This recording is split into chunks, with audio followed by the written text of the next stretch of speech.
আওয়ামী লীগকে পুনর্বাসন করেছে বাংলাদেশের সব রাজনৈতিক দল, এটা আমি বারবার বলেছি।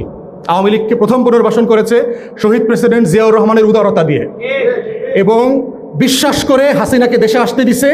আসার 2 সপ্তাহের ভিতরে তাকে শাহাদাত বরণ করতে হয়েছে। আওয়ামী লীগ হলো সেই গোখরা সাপের নাম, ওরে বিশ্বাস করা যাবে না। আওয়ামী লীগকে প্রথম সংসদে কে নিছে?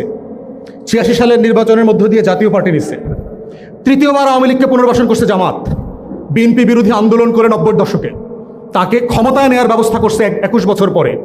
চতুর্থবার আওয়ামী লীগকে পুনর্বাসন করছে 111-এর সরকার, দিল্লি, প্রণব মুখার্জি, বাংলাদেশের বুদ্ধিজীবী বুদ্ধিবেশ্যারা যারা আছে, এই দেশকে যারা কলম দিয়ে লিখে ভুয়া অর্থনীতির থিওরি দিয়ে দিয়ে দেশ বেচার রাজনীতি করে, তারা মিলে করেছে।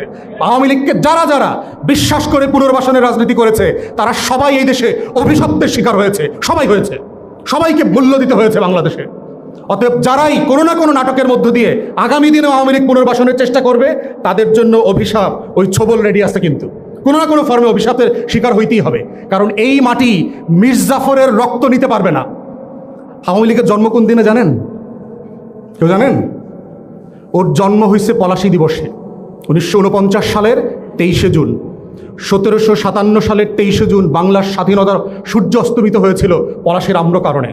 অতএব আওয়ামী লীগের রক্তধারার নাম হচ্ছে মির্জাফরের রক্তধারার নাম। ঘসিটি বেগম, রায়দুল্লাহ, মমিচাঁদ আর এই জগৎ শেঠদের রক্তধারা, লেন্দুক দর্জির রক্তধারার নাম হচ্ছে আওয়ামী রক্তধারার নাম। এই রক্তধারার ভিতরে শুধু অভিশাপ আছে।